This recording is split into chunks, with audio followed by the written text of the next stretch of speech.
பாட்கடலை கடையலாம் அப்படிங்கிற முடிவுக்கு அசுரர்கள் வந்துட்டதையும் அந்த விஷயத்த தேவேந்திரன் இங்க கைலாயத்துல தெரிவிக்கிறதையும் போன எபிசோட்ல முடிச்சிருந்தோம். இன்னைக்கு எபிசோட்ல பார்வதி கேக்குறாங்க, அந்தகன் தான் குரு உஷானாவை இந்த விஷயத்துக்கு சம்மதிக்க வச்சானா அப்படின்னு கேட்டதும் ஆமா, முதல்ல அசுர குரு இதுக்கு ஒத்துக்கல, அப்புறம் இதனால கிடைக்கிற லாபத்தை பத்தி அந்தகன் சொன்னதுக்கு அப்புறம் அவர் ஒத்துக்கிட்டாரு அப்படின்னு தேவேந்திரன் சொல்றான். நாராயணன் பார்வதி கிட்ட ஒரு தடவை பாட்கடலை கடைய ஆரம்பிச்சுட்டா அதை நிறுத்துறதுக்கு எந்த வழியும் இல்ல, பிரச்சனை ஆரம்பம் ஆயிடுச்சுன்னா அது முடிவு நோக்கி போய்கிட்டே தான் இருக்கும், அதனால எந்த முடிவு எடுக்கிறனாலும் கொஞ்சம் யோசிச்சுட்டு நம்ம எடுத்துதான் ஆகணும் அப்படின்னு பாட்கடலை கடையறல இருக்கக்கூடிய மற்ற பிரச்சனைகளை பத்தியும் நாராயணன் வரிசை சொல்லிட்டு வராரு. எல்லாருமே அதிர்ச்சியோட பாத்துக்கிட்டு இருக்க பார்வதியும் சிவன் சொன்னதை யோசிச்சுட்டு இருக்காங்க. கணவன் மனைவி உறவுக்கான நியதி இதுதான், ஒருத்தரோட உணர்வு இன்னொருத்தர் புரிஞ்சுக்கணும், இன்ப துன்பங்கள்ல பங்கெடுத்துக்கணும் ரெண்டு பேருமே. மகாகாளியே எந்த முடிவு எடுத்தேனாலும் அது காலச்சக்கரத்துக்கு உட்பட்டு தான் இருக்கும் அப்படின்னு சொன்னார் இல்லையா, அது ஞாபகத்துக்கு வருது. பார்வதி இப்போ ஒரு தீர்க்கமான முடிவுக்கு வந்துடுறாங்க. என்ன நடந்தாலும் சமுத்திரத்தை கடையிறது நான் முடிவு பண்ணிட்டேன் அப்படின்னு சொல்ல சிவன் பெருமையா பாக்குறாரு. நாராயணன் கவலையோட சிவனை பார்த்து மனசுக்குள்ள நினைச்சுக்கிறாரு,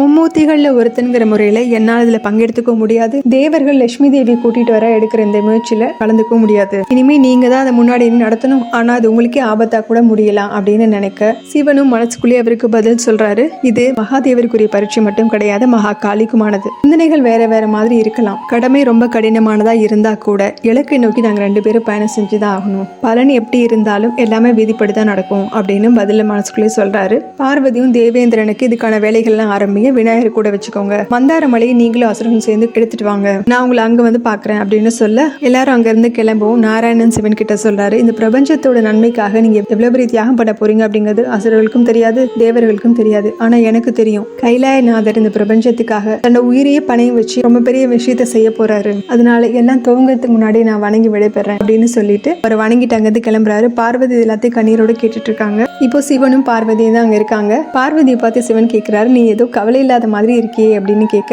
ஆமா, ஏன்னா நான் கத்துக்கிட்டது அந்த மாதிரி, சங்கரி தன்னை திறந்துட்டான்னா சங்கரன் ஆயிடுவா அப்படின்னு ரொம்ப தெளிவா உறுதியோட சொல்ல சிவனை அவங்கள பார்த்து புன்னயிக்க, இது வரைக்கும் எப்பேற்பட்ட பிரச்சனை வந்தாலும் ரெண்டு பேரும் சேர்ந்தே தான் அதுக்கான தீர்வு கண்டுபிடிச்சிருக்கோம், எனக்கு நம்பிக்கை இருக்கு, இந்த பிரச்சனையில இருந்தும் நம்ம மீண்டுருவோம், அது மட்டும் இல்லாம நீங்க என்னை எப்பவுமே கைவிட்டதில்லை, அதனாலதான் சமுத்திரத்தை கடையலாம் அப்படிங்கிற முடிவே நான் எடுத்தேன் அப்படின்னு ரொம்ப உறுதியா சொல்ல சிவன் கேட்கிறாரு, இவ்வளவு பெரிய முடிவு நீ நம்பிக்கையை வச்சா எடுத்த அப்படின்னு கேட்க, ஆமா, நம்பிக்கை தான் வாழ்க்கையோட ரொம்ப பெரிய ஆதாரம், சாதாரண மனித பிறவியா பிறந்து நம்பிக்கையை ஆதாரமா கொண்டு மகாதேவரே என்னுடைய கணவரா அடைய முடிஞ்சிருக்கு அப்படின்னா அந்த நம்பிக்கையோட பேர்லே பார்வதி மகாகாளியா ஆக முடியும்னா மகாகாலன் கூடவே இருக்கக்கூடிய மகாகாளி நம்பிக்கையினால சத்தியமான விஷயங்களை கூட சாத்தியமா மாத்த முடியும் அப்படின்னு அதுக்கு ஒரு விளக்கமும் அழகா கொடுக்குறாங்க. அவங்கள ரொம்ப பெருமையோட பார்த்துட்டு இருக்க சிவன் கிட்ட, நீங்க கவலைப்படாம உங்களோட கடமையை செய்யுங்க, காலம் வரும்போது நானும் என்னோட கடமையை செய்வேன் அப்படின்னு சிவன் சொன்னார்களே அதே வார்த்தைகளை இப்ப அவரை நோக்கி சொல்றாங்க பார்வதி. காலச்சக்கரத்தை பாதிக்காம உங்களோட வார்த்தைகளும் நான் காப்பாத்துவேன், மகாகாலன் மகாகாளி பெரிய கூடிய நிலைமையை உருவாக்க மாட்டாங்க அப்படின்னு சிவனுக்கு பார்வதி தைரியம் சொல்ல, கிளம்பலாம், நம்ம பிரபஞ்சத்துக்கு ஏற்பட போற சங்கடத்தை நீக்கலாம், அதுக்கான நம்மளுடைய கடமையை செய்வோம், இந்த பிரபஞ்சத்துக்கு நேர போற விபரீத நிகழ்வுல